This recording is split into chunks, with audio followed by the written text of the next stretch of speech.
Hello, traveler. You're tired, and it's time to rest.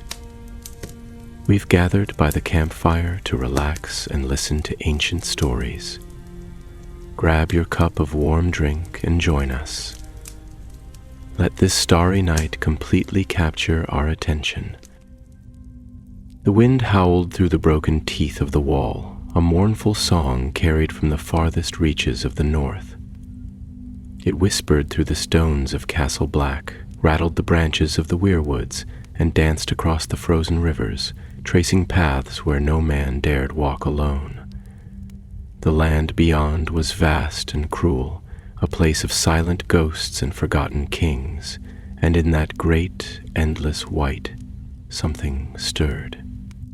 Deep in the heart of the haunted forest, where the trees grew twisted and their roots curled like the grasping fingers of the dead, a girl walked alone. She was no lady, nor child of the green lands. She was of the free folk, with hair like fox fur and eyes like storm-darkened waters. She had no name worth remembering, no lord to call her own, and yet the crows of Castle Black would come to know her, for she carried a dream. It had come to her in the cold, in the hush of a night where the stars burned too bright, and the air hummed with something old.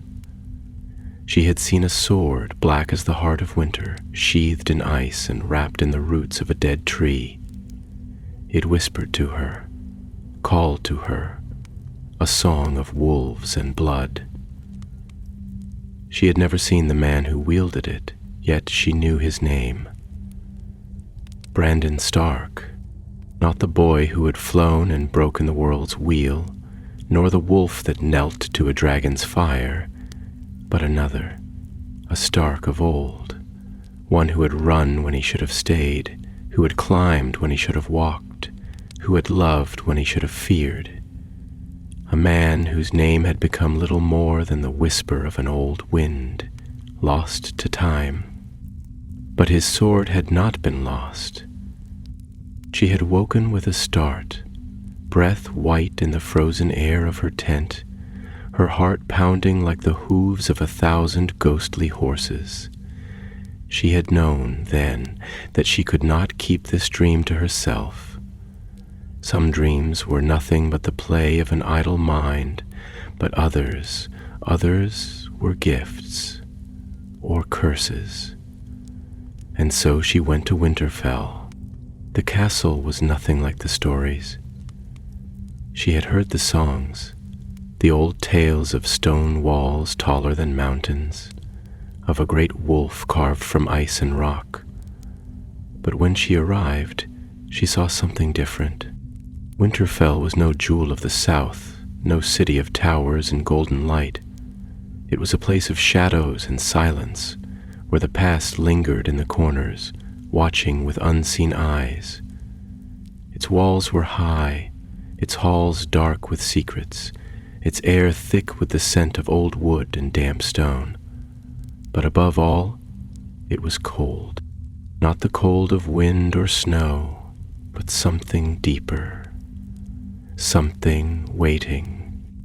She was taken before the Stark who sat the throne. They called him Bran the Broken, though she saw nothing broken in him. He sat in his great chair of wood and iron, his eyes not of a man, but of something else entirely. Something that saw beyond walls, beyond flesh, beyond time itself. He did not speak at first, only watched, his gaze slipping through her like the wind through the trees. And then at last he spoke. You dreamt of the sword. Not a question, a knowing. The girl swallowed hard. There was silence in the hall, heavy and thick. The great fire crackled in the hearth, yet gave no warmth. You saw its resting place? Bran asked, his voice soft, like a whisper through dry leaves. She nodded. A tree, she murmured, dead and hollow, roots black as coal, The sword was buried deep, tangled in them like a beast caught in a trap. Bran was silent for a long moment, his eyes distant. Then, slowly, he turned to the man standing beside him. Jon Snow. She knew the name, of course. Who didn't? The White Wolf, the dead king, the man who had turned his back on crowns and titles to walk the path of ghosts. He was thinner than she had imagined, older, as if the weight of the world had settled in his bones. His cloak was thick, but she saw the scars beneath, the wounds that time had not healed. His sword, Longclaw they called it, hung heavy at his side, a beast waiting to be unleashed. He did not speak. He did not need to. His dark eyes met Bran's, and something passed between them, something unspoken. Then Bran said the words that sealed fate, like ice around a river's edge. "Find it." Jon did not ask why. He did not question. He only nodded, once slow and solemn, like a man stepping through a door he knew would not open again. The hall was quiet as he turned, his steps echoing against the stone, the weight of duty pressing against his shoulders. And the girl? She watched as he walked away, the cold settling deep in her skin, because she knew in her bones, in the marrow of her very being, that Brandon Stark's sword was not meant to be found, not by crows, not by wolves, not by any man who wished to see another sunrise. Yet still, Jon Snow walked into the dark, and the dark, patient as always, was waiting. The cold came first. It was an old cold, deeper than mere ice and snow, the kind that did not bite the skin but settled into the marrow, quiet and patient, waiting to be felt long after it had already claimed its place.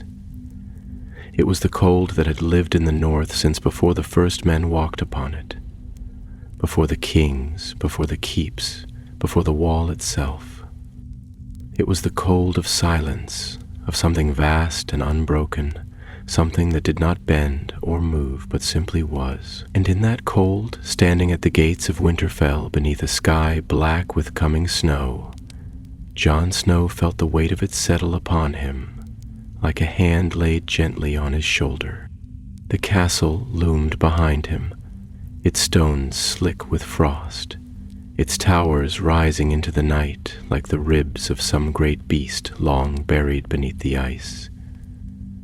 The torches along the walls burned low, their light feeble against the darkness, and the banners of House Stark hung still in the freezing air, as though even the wind was reluctant to touch them. He turned back once, just for a moment, letting his eyes sweep over the ancient walls, the windows flickering with firelight, the great doors standing half open like a mouth poised between, a breath in and a breath out.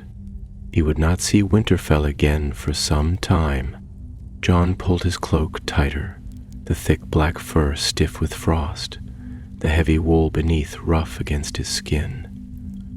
The old wound in his chest, the place where he had died and been reborn, ached faintly in the cold, a dull reminder of all that had been taken from him, of all that still lingered just beyond the edges of thought. A horse snorted in the darkness, steam curling from its nostrils in thick white spirals. The girl stood beside it, shifting from foot to foot, her fingers tightening around the reins as if unsure whether to hand them to him or hold them for herself. The free folk were not accustomed to ceremony, nor did they bow, nor did they wait to be given permission to speak. But she hesitated now, her breath coming in slow, deliberate clouds, her mouth slightly open as though she were about to say something and had at the last moment swallowed the words instead. Jon studied her for a long moment. He had seen war, had seen men die with swords through their bellies and arrows in their throats, had seen faces twisted in rage and fear and pain. But the face she wore now was none of those things.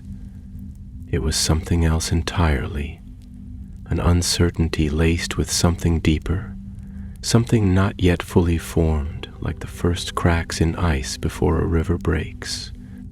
"You don't want to come," he said at last, his voice low, steady, his breath hanging in the air between them like a ghost. She blinked at him, her fingers tightening around the reins. "I do," she said, though the way she said it made it sound like a lie.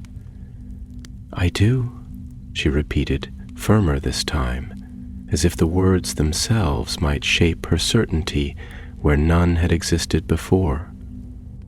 John exhaled, slow and measured. "Then say what's in your heart." The girl's jaw tensed. She shifted her weight, her boots crunching against the frozen ground, and turned her head slightly, looking not at him but past him, toward the castle, toward the weirwood trees beyond the walls, toward the land that stretched far into the night. The wind lifted her hair, strands of it catching the torchlight, red like autumn leaves clinging stubbornly to a winter bare branch. "It isn't that I don't want to go," she said at last, and there was something cautious in the way she spoke, as if she were stepping across a frozen lake and testing each footfall before placing her weight upon it. "It's that I don't think we should." John's expression did not change, but the silence that followed was not an empty one. She swallowed hard, shook her head, exhaled sharply. "There are things that don't want to be found, that shouldn't be found. You know that, Snow. You've seen it." Her fingers twitched against the leather straps. "The old gods. They don't speak like men do. They don't ask. They don't command. They don't plead. They don't have voices that you can hear, not the way you'd hear a whisper in the dark. But they warn." John remained still, but something flickered behind his eyes, something buried beneath the weight of memory. He had seen things in the far north, things that did not belong to the world of men, things that no sword could cut nor fire burn away. He had stood in the blackness beyond the wall and felt the weight of unseen eyes pressing down on him, had heard the creak of ice in the dead of night, and known that it was not the wind, nor the shifting of the trees, nor the cracking of the rivers, but something else, something watching. It was not wrong. And yet, "That's why we have to go," he said, his voice quiet but firm, the certainty in it as sharp as the blade at his hip. The girl's eyes met his then, and for the first time he saw something new in them. Not fear, not doubt, but something closer to resignation. The understanding of a thing that cannot be changed. Her lips parted, and for a moment she seemed ready to argue, to protest, to fight against the tide pulling them forward. But instead she only sighed, shaking her head as she finally handed him the reins.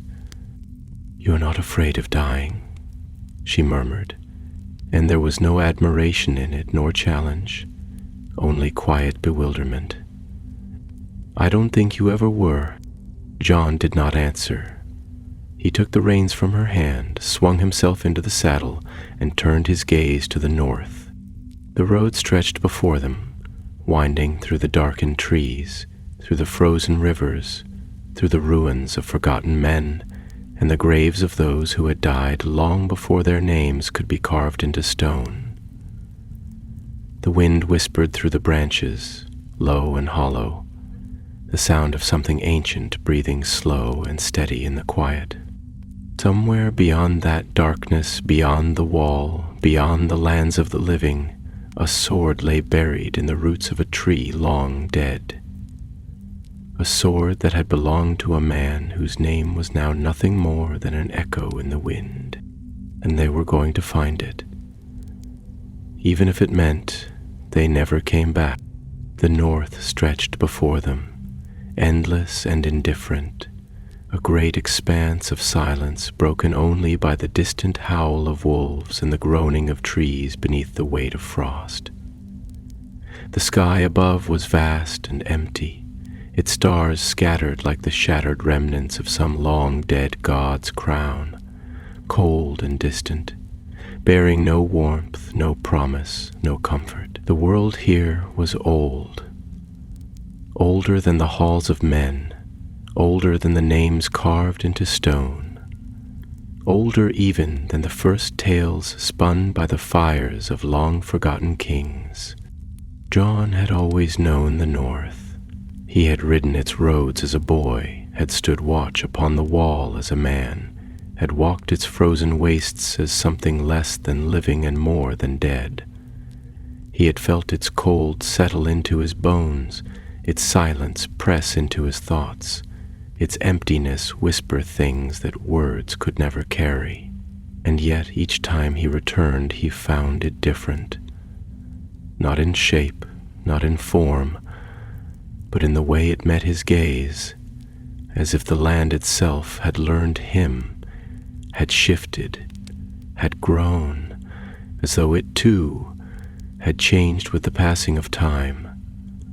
The wind ran through the trees, bending their blackened limbs, stirring the frost from their branches, sending it spiraling through the air like the ashes of some long-burned ruin.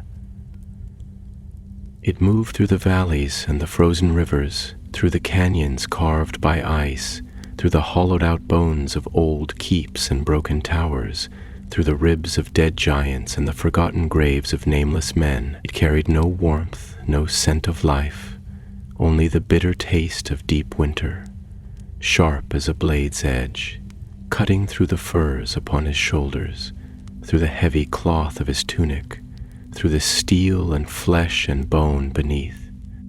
John did not speak, neither did the girl. Their horses moved at a steady pace, hooves crunching against the frost-hardened earth, breath misting into the cold like the last dying wisps of some unseen fire. The road ahead was long and uncertain, winding into the dark, leading them beyond the realm of maps, beyond the memory of men, beyond the edge of the known world. Somewhere, out in that vastness, buried beneath ice and time, the sword waited. Brandon Stark's sword. The girl, though she said nothing, was uneasy. John could feel it in the way she held the reins too tight, her knuckles pale against the worn leather. He could see it in the way she glanced toward the trees, in the way her shoulders stiffened at every distant sound, in the way she seemed to sink further into herself, as if trying to vanish into the folds of her cloak.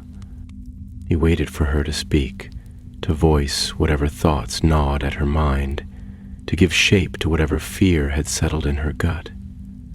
When she did, it was not with hesitation, but with the weight of something long considered, something that had lingered on the edges of her thoughts and had now at last found its way into words. "I wonder," she murmured, her voice barely carried by the wind, "if the dead remember what they were before the dark took them, if they carry the weight of what was, or if they simply become the cold, the silence, the emptiness, if they know they are lost." John turned his gaze toward her, but she did not meet it. She was staring ahead, her eyes unfocused, her expression distant, lost somewhere in thought. He did not answer at once. The silence stretched between them, heavy and unbroken, as he let her words settle into the space they had created. "I don't know," he said at last, his voice quiet even, "but I think they do. I think they remember. Not the way we do, not in names and faces and words, but in something deeper, in the way the wind moves, in the way the cold lingers, in the way the snow falls heavier in the places they once stood. I think the land remembers them, and in that remembering they live on. She exhaled, a slow breath, and nodded, though she said nothing more. John did not ask why she had spoken those words, why the thought had surfaced now, why she had chosen to voice it in this place, in this silence. He did not need to, because he too had once been lost. And though he had returned, he had never truly come back. The night deepened, the stars growing sharper against the black, the cold pressing closer. The road wound through the valleys, through the skeletal remains of forests long abandoned, through the ruins of villages swallowed by time. They passed old cairns, stones stacked in silent vigil to the dead, their edges worn smooth by years of wind and frost, their meaning lost to all but the earth itself. The girl shivered, though not from the cold.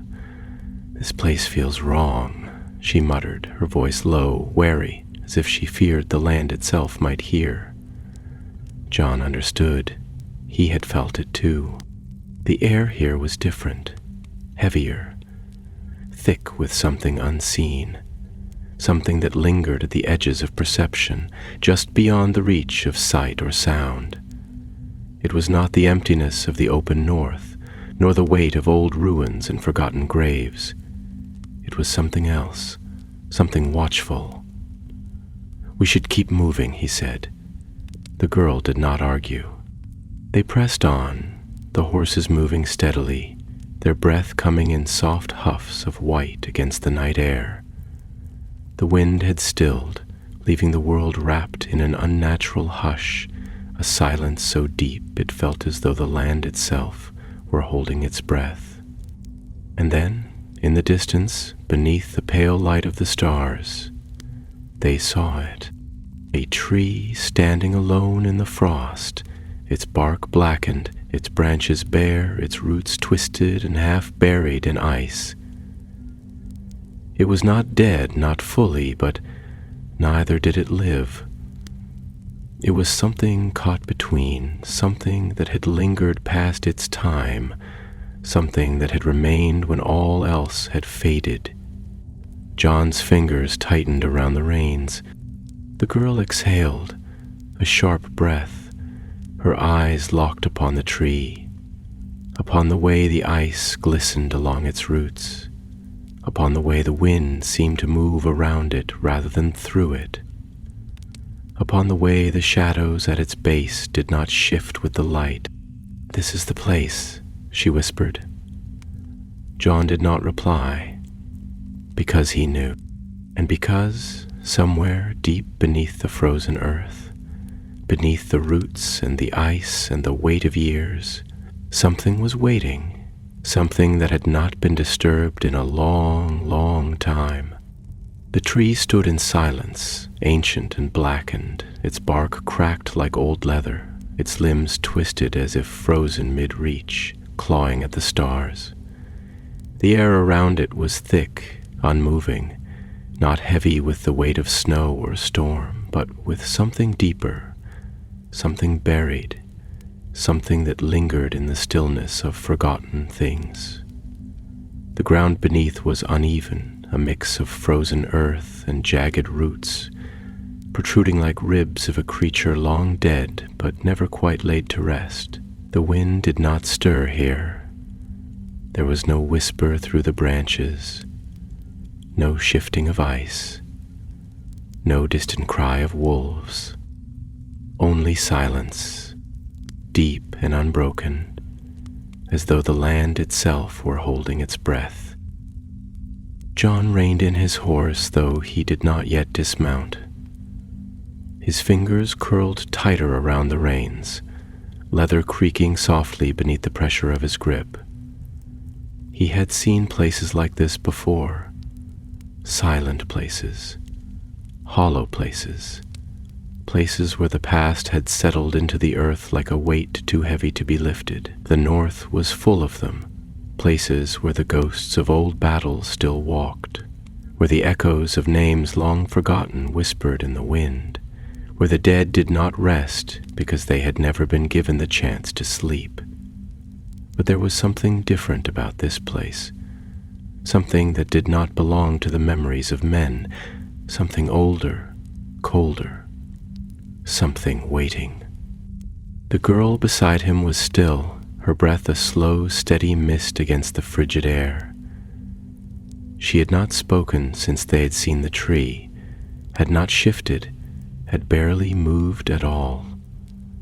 Her eyes were fixed upon it, unblinking, her fingers resting lightly against the hilt of the small dagger at her side, though John could not tell if she meant to draw it or if she simply needed to feel something solid beneath her hands. There was a tension in her shoulders, not the kind that came from fear alone, but from something deeper, something uncertain, something that did not yet have a name.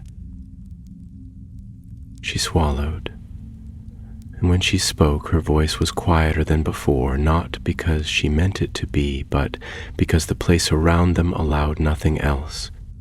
"There are stories," she murmured, her breath curling white in the dim starlight, "among my people, the old ones, the ones only the elders tell, and even then only by the fire, when the night is too thick and the wind is too strong, and there is nothing else to do but whisper things that were never meant to be spoken." John listened, though he did not look at her, his eyes still on the tree. He did not need to look to hear the weight in her words. "They speak of places like this," she continued, her voice slow, deliberate, careful. "Places where the land is wrong, where the wind does not move, where the animals do not tread, where the rivers do not flow the way they should. Places where the dead are not just buried, but held." John exhaled slowly, his breath long and measured. "Held?" he asked, the word hanging in the stillness like a thread left untied. The girl nodded once, though she still did not look away from the tree. "Not kept," she murmured, "not trapped, not forgotten, just held, like a breath that was never let go." John understood. He did not need to ask how she knew. Some things did not need proof.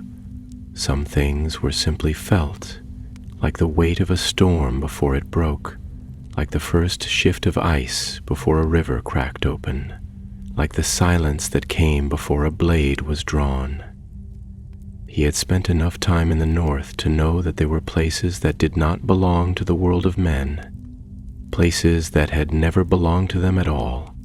The girl shifted, finally, just slightly, just enough to exhale, just enough to blink, just enough to break whatever spell had held her motionless.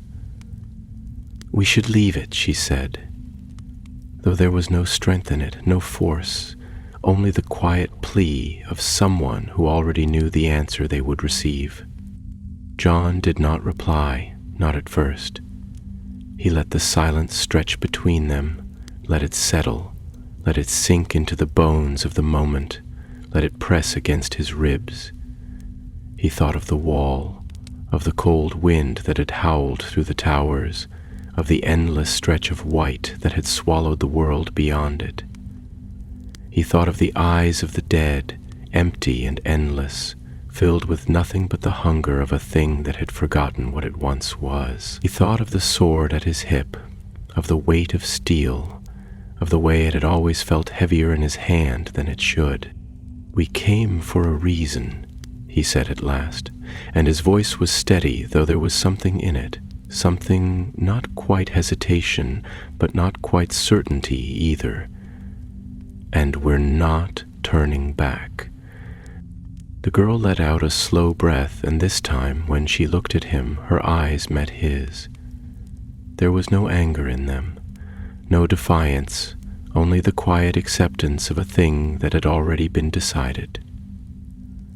"Then let it be done," she murmured. John swung down from the saddle, his boots striking the frozen ground with a dull, muffled thud. The cold seeped through the leather, through the wool, through the flesh, settling deep into his bones like something old and familiar. He took a step forward, then another, slow and steady, the sound of his movements small against the vast silence that surrounded them. The girl followed, though she hesitated, though her breath was quicker than before, though her hand still lingered on the hilt of her blade. The tree loomed closer.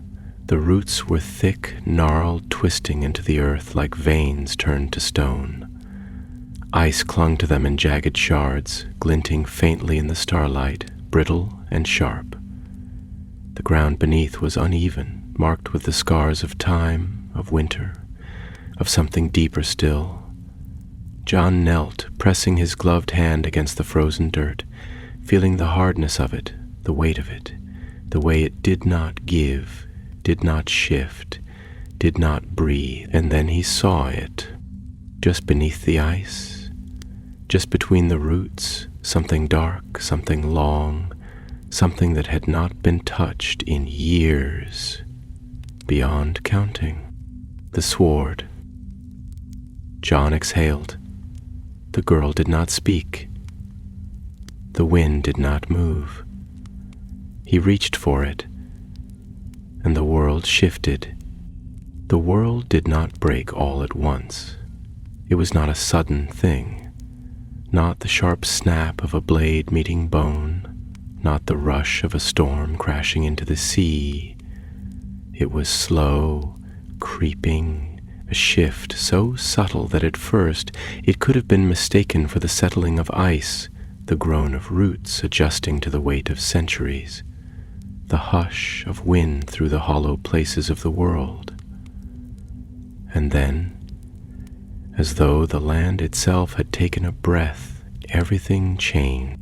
John's fingers had barely brushed the hilt when the silence thickened, coiling around him like the weight of unseen hands pressing against his chest, his throat, his ribs.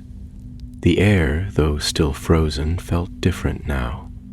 Not colder, not heavier, but more present, as though something had woken, something that had been dreaming for far too long. The sword was not like Longclaw, not like the weapons he had known, not like steel hammered beneath the forges of men. It was darker, not just in color, but in presence, in the way it seemed to drink the light rather than reflect it, in the way it pulsed with something deep, something nameless. The ice that had held it for so long was thin, brittle, breaking away beneath his touch in jagged shards, but the sword itself was untouched by rust, by time, by the ruin that claimed all things in the end.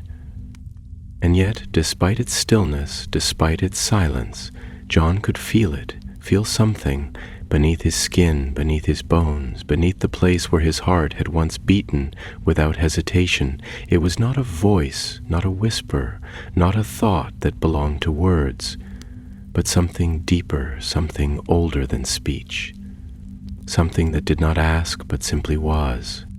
The girl behind him shifted, just slightly, just enough to let out a breath that did not quite steady itself before she spoke. Her voice was softer than before, but not because she meant it to be, not because she willed it so. It was simply the way the place allowed it to be. "It's not ours to take." John did not turn, but he heard the weight in her words, the way they settled into the frozen air between them, the way they sank rather than drifted. He understood what she meant, even before she had the chance to say it. Understood the old way of thinking, the belief that there were things in the world that did not belong to men, things that were not meant to be touched, not meant to be named, not meant to be known. He had heard such words before, from the mouths of the free folk, from the stories they told in the long dark of winter, from the elders who had seen the shadows move and had chosen to turn their backs rather than meet them.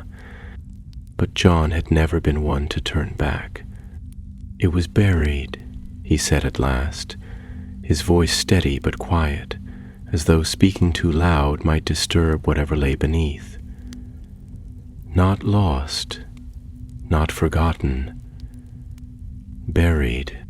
The girl's breath was slow, measured, but he could hear the way it caught slightly before she answered. Buried things should stay buried. John exhaled, shaking his head, though his eyes did not leave the sword. That's the thing about the past. It never stays buried no matter how deep you dig the grave. A pause, a long one. Then, finally, the girl stepped forward, her boots crunching against the frost, the movement slow, reluctant, the kind of step taken by someone who already knew the answer to the question they had not yet asked.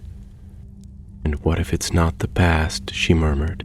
John turned to her then, fully, his gaze meeting hers in the dim starlight, the cold air hanging between them like the edge of a blade yet to fall.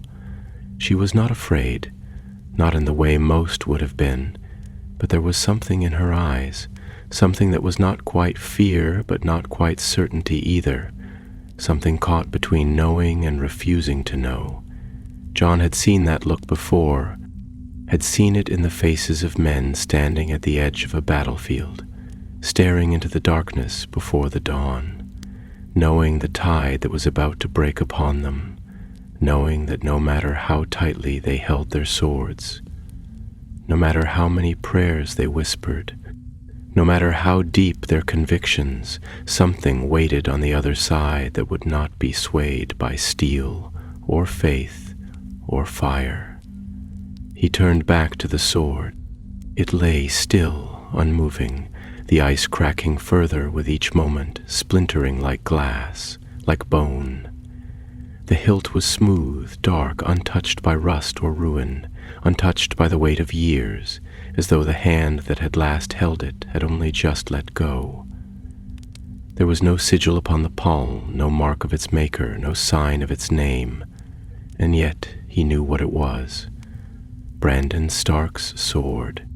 He had never met his uncle, had never heard his voice, had never seen the way he walked, the way he held his blade, the way he had faced his fate with eyes wide open, and yet John had always known him, not in words, not in stories, not in the way most knew the dead, but in the way shadows linger even after the fire has burned out, in the way a name can live longer than the man who bore it. Brandon Stark had died with a noose around his throat and fire beneath his feet. But his sword had not. John reached for it again, fingers curling around the hilt, and this time, when he lifted it, the ice gave way with a sound like breath escaping a long-sealed tomb. The weight of it was wrong, not too heavy, not too light, but wrong in the way that something should not feel familiar when it has never before been touched. Wrong in the way that a door should not open if no one has placed a hand upon it. Wrong in the way that the dead should not speak, and yet sometimes, in the quiet hours of the night, they do. John did not let go. The girl had taken a step back, her arms crossed over her chest, not in defiance, not in challenge, but in something closer to protection, though whether it was for herself or for him he could not tell. "What now?" she asked, her voice softer than before. John stared at the blade, turning it slightly, watching the way the dim light caught along its edge, dull, muted, swallowing rather than reflecting. "We find out why it was buried," he murmured. The girl let out a slow breath, shaking her head, the movement small, almost imperceptible, but there. "And what if we don't like the answer?" John looked at her then, really looked, and for a long moment he said nothing. Then, with the sword still in his grasp, with the weight of it pressing into his palm, with the cold of the north settling deeper into his bones, he gave the only answer he could. Then we bury it again. The wind stirred, the tree shuddered, and somewhere beyond the reach of the stars, something watched. The sword was heavier now, though John could not say why. It was not the weight of the steel itself. He had held heavier blades, had swung them, had felt their burden in his arm, in his shoulder, in the marrow of his bones. This was something else, something unseen, something that did not press upon his muscles but upon his very breath, as though the air around the blade had thickened, as though the space between his fingers and the hilt had grown smaller, denser, filled with something neither solid nor empty, but lingering.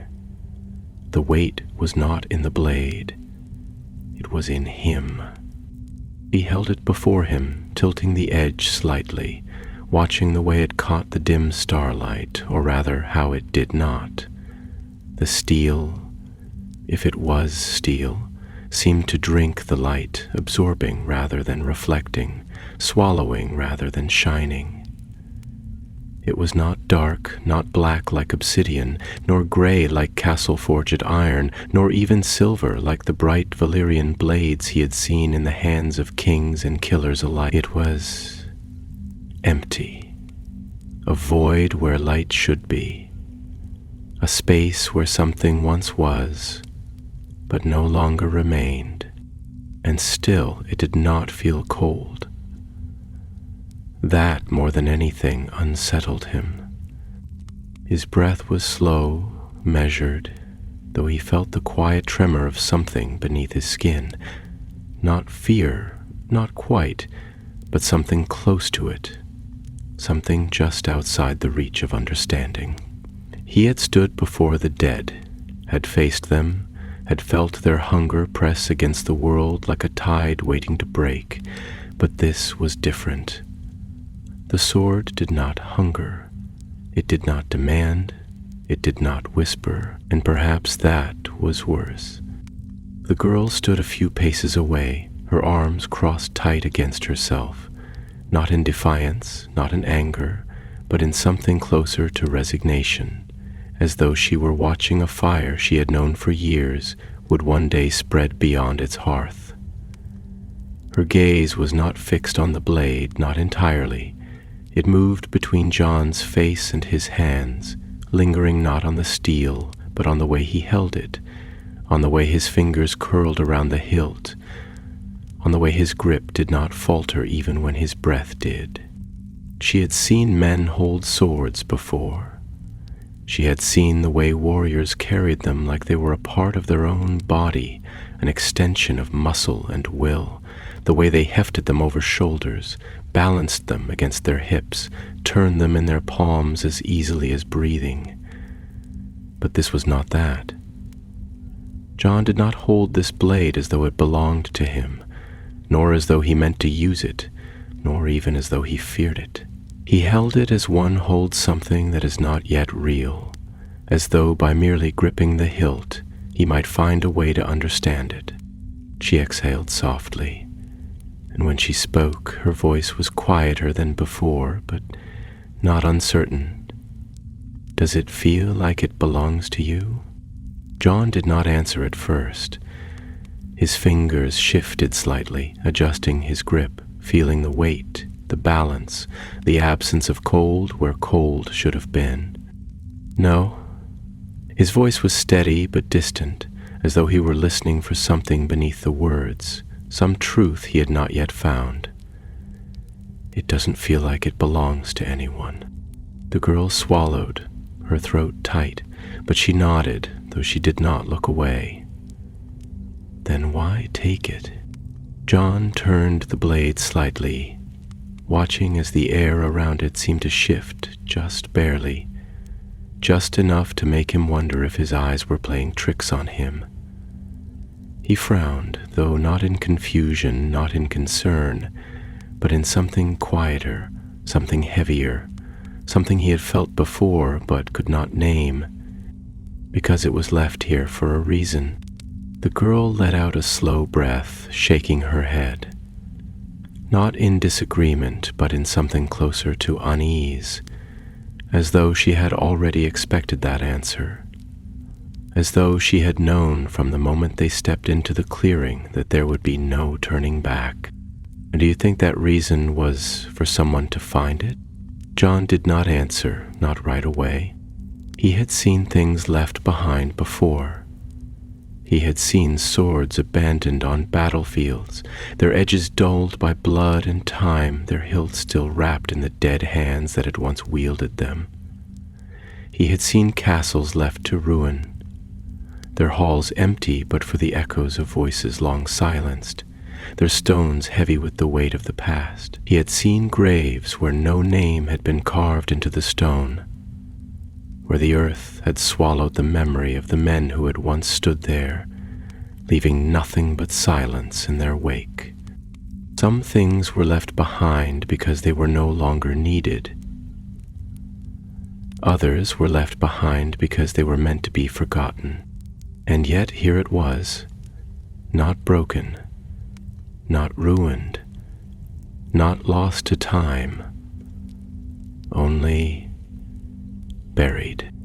Maybe, he murmured at last, though he was not certain if he believed it. Maybe not.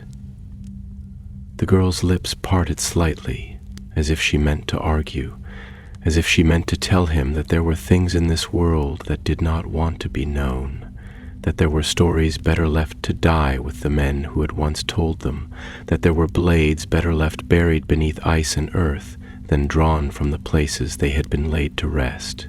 But she did not, because she knew he would not listen, because she knew he already understood, because she knew, better than anyone, that it was already too late.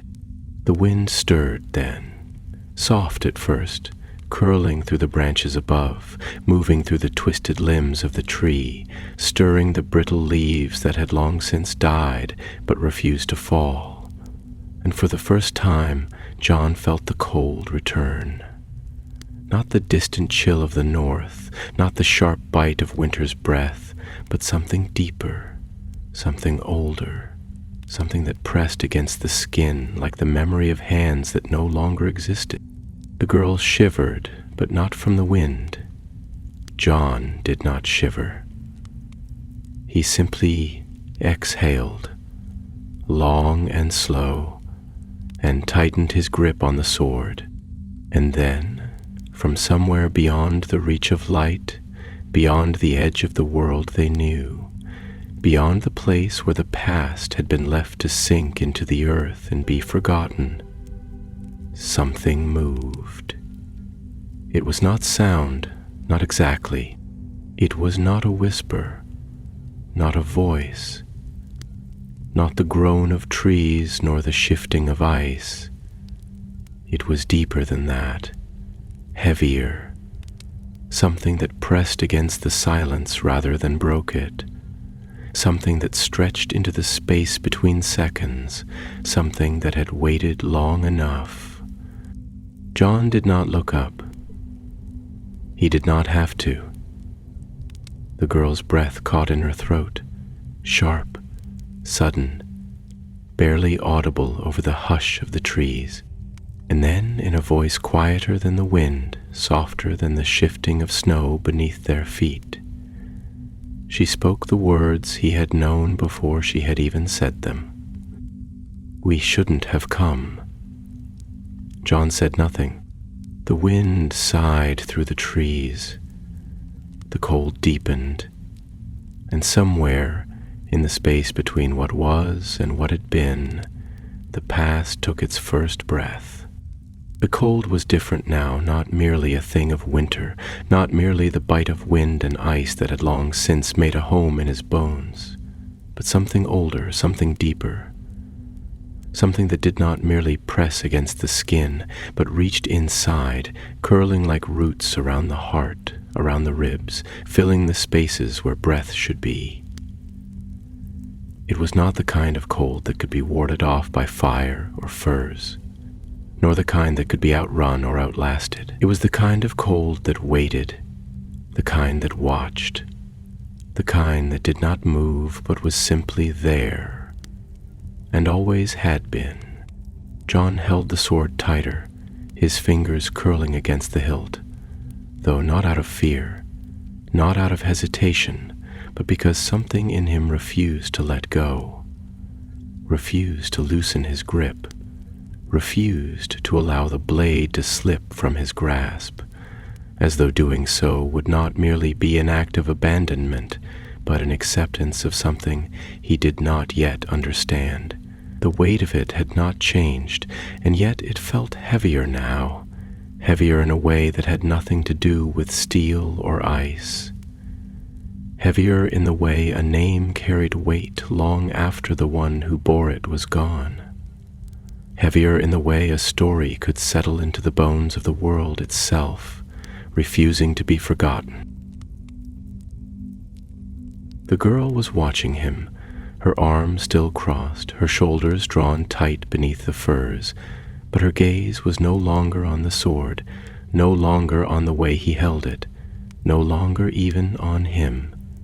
She was looking past him now, past the clearing, past the twisted branches of the dead tree, past the place where the shadows stretched too long, too thin, past the place where the wind did not stir the snow, past the place where the night seemed just a little too deep. And though she said nothing, though her lips did not part and her breath remained steady, John could feel it. Something, the shift in her stance, the tightening of her fingers against the fabric of her cloak, the way she seemed to be bracing herself against a thing she could not yet see, but already knew was there. He followed her gaze, but the night gave him nothing. Only the trees, their limbs twisted like the broken fingers of an unseen hand. Only the snow, untouched, undisturbed, as though nothing had moved through it in years, beyond counting. Only the silence, thick and unbroken, the kind that did not come from emptiness, but from something waiting. John exhaled, slow and measured, and though he did not shiver, though he did not let the cold sink into him, though he did not loosen his grip upon the blade, there was something in him now, something beneath the surface of thought, beneath the shape of words, beneath the steady rhythm of his own heartbeat, whispering that they had lingered too long. The girl spoke then, her voice lower than before, softer but not uncertain. "Do you feel it?" she asked, and though her words were simple, there was something in them, something unspoken, something that did not need to be named. John did not answer, not at first. He let the silence stretch, let it press against him, let it settle into his chest before he finally spoke, his voice quiet, steady, but carrying with it the weight of something that did not belong to the moment alone. "It's watching." The girl let out a slow breath, one that was not relief, not fear, but something between the two, something that carried the heaviness of understanding. "It's been watching," she murmured, and this time she did not look away from the darkness beyond the trees. "Maybe even before we came." John turned his head slightly, just enough to see the way her fingers curled against her cloak, just enough to catch the way her breath had grown shallower, just enough to know that whatever she was thinking, whatever she had felt the moment he had drawn the blade from the ice, it was something she had already seen before, something she had already known, something she had not yet spoken aloud. "What is it?" he asked, though he was not sure if she would answer, not sure if she even could answer. The girl did not move, did not blink, did not look at him, only kept her eyes on the trees, on the long stretching dark between the trunks, on the places where the night gathered and thickened, like the deepening of water before a fall. "You don't feel it the way I do," she said at last, and though her words were calm, there was something else beneath them, something more than words. "You don't hear it." John frowned. The wind had long since stilled, the air empty of sound, and yet he knew that was not what she meant. "What do you hear?" The girl swallowed, her breath fogging in the cold, her voice quieter now, though not because she willed it so, but because the place allowed no other way.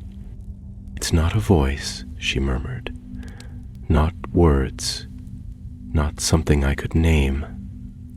Her fingers twitched against the fabric of her cloak, a small movement, barely noticeable, but there. "It's more like a memory." John's grip on the sword did not loosen, but his knuckles were white against the hilt. Whose memory?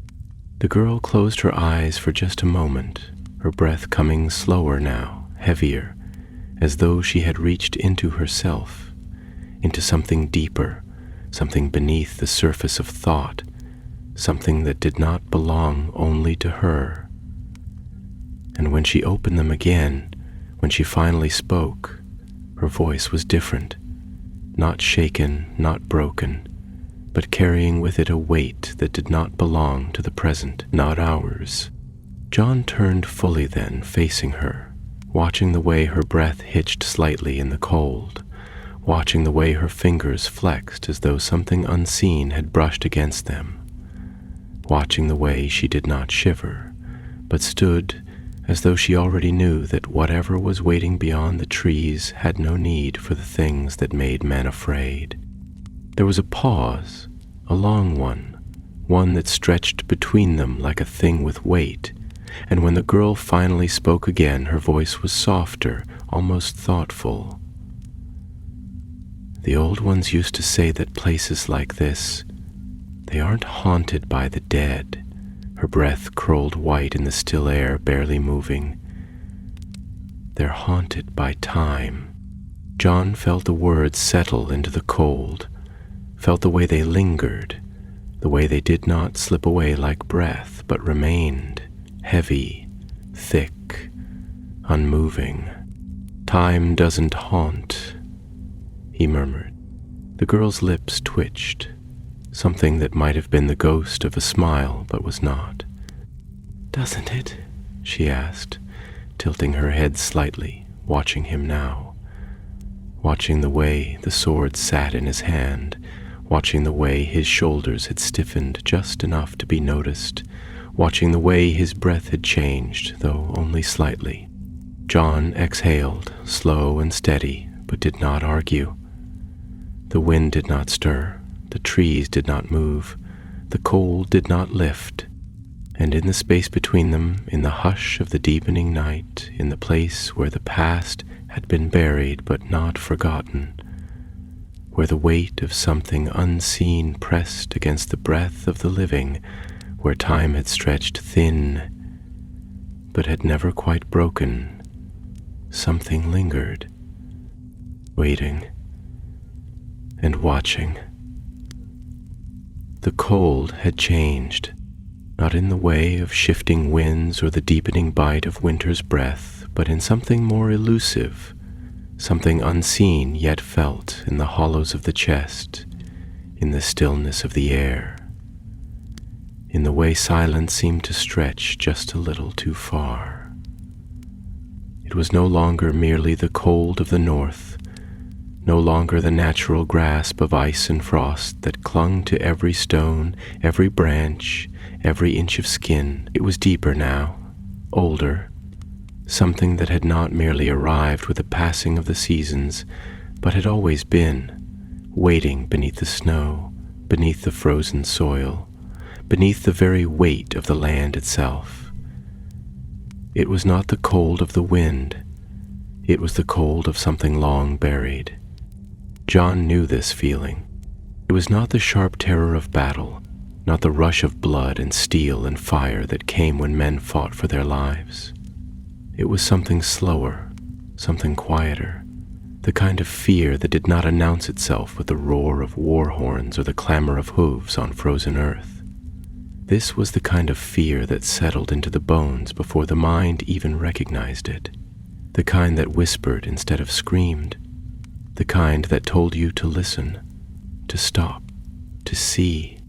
He tightened his grip on the sword, feeling the way it sat in his palm, balanced, steady, yet wrong in a way he still could not name. It was not the wrongness of poor craftsmanship or uneven weight, not the wrongness of a blade that had been dulled by years of neglect. It was something deeper, something beneath the steel itself, as if the blade carried something more than the simple purpose of cutting, something that did not belong to him, to this moment, to the world as it was. The girl had not moved. She stood with her arms still wrapped around herself, her breath slow but controlled, though he could see the tension in her shoulders, the slight furrow between her brows, the way her gaze lingered not on the sword, nor even on him, but on the trees beyond, on the spaces where the darkness stretched just a little too far, on the hollows where the night did not settle the way it should. "There's something you don't want to say," John murmured at last, his voice quiet but steady, not demanding, not accusing, only observing. The girl's fingers twitched slightly against the fabric of her cloak, and for a long moment she said nothing. Then slowly she let out a breath, long and slow, as though weighing the shape of her words before they ever reached her lips. "It's not about what I want to say," she murmured, eyes still fixed on the shadows between the trees. "It's about what I shouldn't." John's grip on the sword tightened slightly, though he did not move. "And what shouldn't you say?" She exhaled again, softer this time, and finally, she turned her gaze to him, though there was something in her eyes now, something quieter, something heavier, something that had not been there before. "You've heard the old stories," she said, voice low, steady, carrying the weight of something more than mere memory. "The ones about swords left buried, about things that shouldn't be touched, about names that should only be spoken when the fire is high and the doors are..." John said nothing, but he did not look away. The girl tilted her head slightly, not in challenge, not in defiance, but in something closer to resignation. "But there are other stories," she continued, her fingers tightening against her cloak. "Ones not meant for the ears of men who build walls and light fires against the dark. Ones that don't come from parchment or halls or books, but from before words, before steel, before men even knew how to name the things that walked through the long night." John swallowed, slow and deliberate, but his expression did not change. "Tell me," he said. The girl's breath curled white into the cold, her gaze distant now, as though she were looking at something not in front of her, but far, far behind. "There are things that don't die," she said, "not in the way we understand it, not in the way a man falls and bleeds and is buried beneath the earth. There are things that aren't meant to fade, not because they are stronger, not because they are greater, but because they were never made to be part of time at all. They were never given a beginning, and so they can never be given an end." John inhaled slowly, watching the way her eyes darkened, the way her words did not waver, the way she spoke them not as a warning, not as a threat, but as a simple truth. The girl took a step closer, and though her voice was soft, there was nothing small about the words she spoke. "And some of them," she murmured, "are held in steel." John said nothing, because there was nothing to say, because he knew. The wind shifted then, not a great gust, not a howl, not a force that moved through the trees with the weight of a storm, but something softer, something slower, something that did not feel like wind at all, but like breath. The branches above creaked, the snow beneath them did not shift, and yet John felt it, the way the air pressed against him, not hard, not violently, but deliberately. The girl let out a breath, quiet, measured, and she did not look away. "Jon Snow," she murmured, and there was something different in the way she said it now, something quieter, something heavier, something that did not belong only to the name, but to the weight it carried. If you hold something long enough, it starts to recognize you, and if it recognizes you, it starts to remember. John exhaled, steady, unmoving. And what does it remember? The girl tilted her head slightly, and the shadow of something unreadable passed across her face. "Not you," she said. John did not blink, did not flinch, did not breathe in any way that might be noticed. And then, beyond them, past the black limbs of the dead tree, past the frozen silence of the waiting world, past the long stretch of snow and shadow that had remained untouched for longer than either of them could name, something moved. It was not sound, not exactly. It was not the snap of a branch, not the crunch of footsteps in the frost, not the distant howl of a wolf hunting far beyond the edge of sight. It was something beneath sound, something quieter than silence itself, something that did not belong to the world of things that could be seen or heard or touched, but only known. The girl's breath hitched, just slightly, just enough. John tightened his grip on the sword, but the weight of it did not change. And then, in the hush between heartbeats, in the quiet where even time itself seemed to pause, in the cold that had always been there but had never felt quite like this before, a whisper rose. Not from the trees, not from the wind, not from the places where men still dared to tread, from the sword, from the steel in his hand, from the thing that had been waiting, and this time John heard it. The whisper was not a sound, not in the way wind stirred the leaves or ice cracked beneath shifting weight. It was something deeper, something more ancient, something that did not belong to the realm of voices and words, but to the marrow of the earth itself, to the spaces between moments, to the places where time had worn thin but had never quite broken. It did not rise from the blade, nor from the air, nor even from the distant dark beyond the tree. It rose from within, not within the sword, nor the ground, nor the cold night that stretched endless and watching around them. It rose from within John. The moment his fingers had closed around the hilt, the moment his breath had slipped between his teeth, slow and measured, the moment he had first felt the weight of the blade settle against his palm, something had stirred. Not a voice, not a presence, not the sharp tug of memory long buried. Something quieter, something deeper.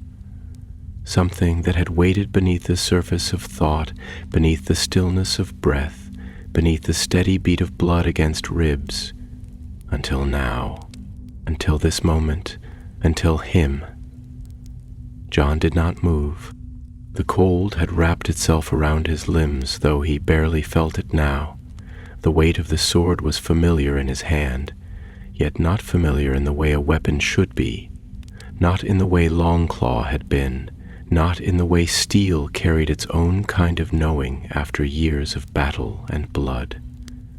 No, this was not the familiarity of use, not the familiarity of something shaped by a blacksmith's hammer, not the memory of a blade that had simply passed from one hand to another. This was something else, something older. The whisper did not form words. It did not shape itself into language, nor did it speak in the way men did, with mouths and tongues and breath that misted into the air. It was not a whisper at all, not truly.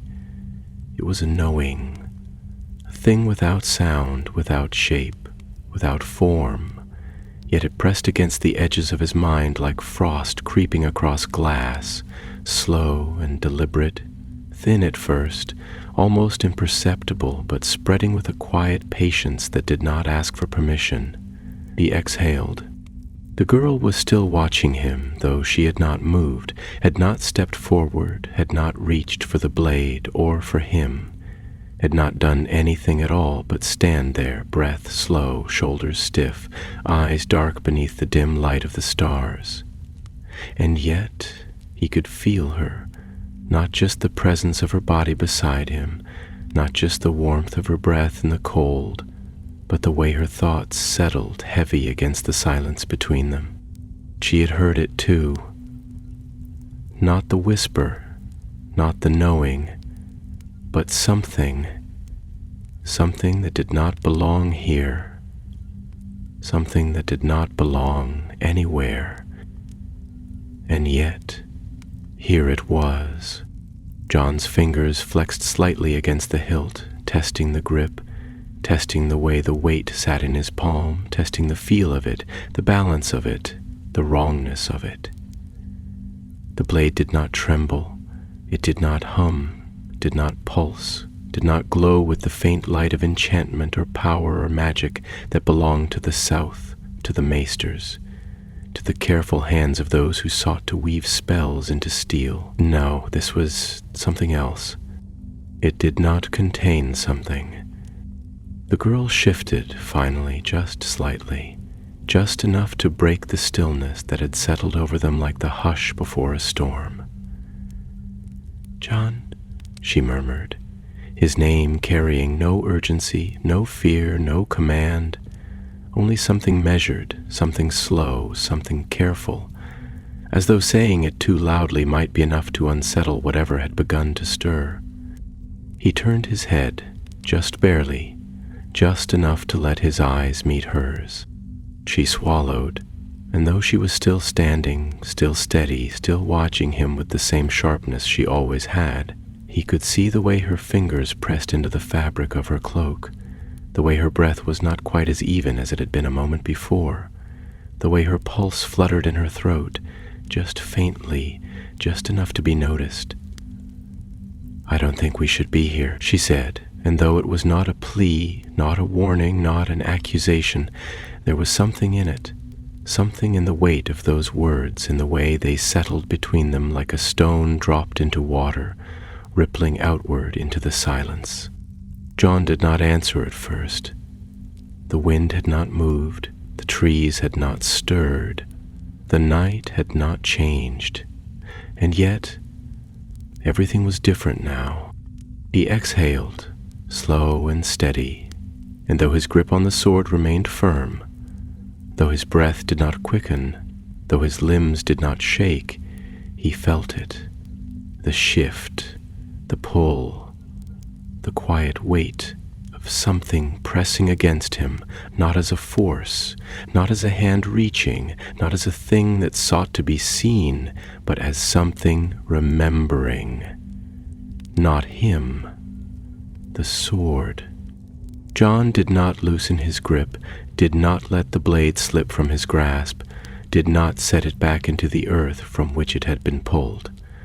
He only stood there, breath slow, steady, waiting, watching, listening, not for sound, not for movement, not for anything his eyes or ears or hands could tell him. He was listening for what came next.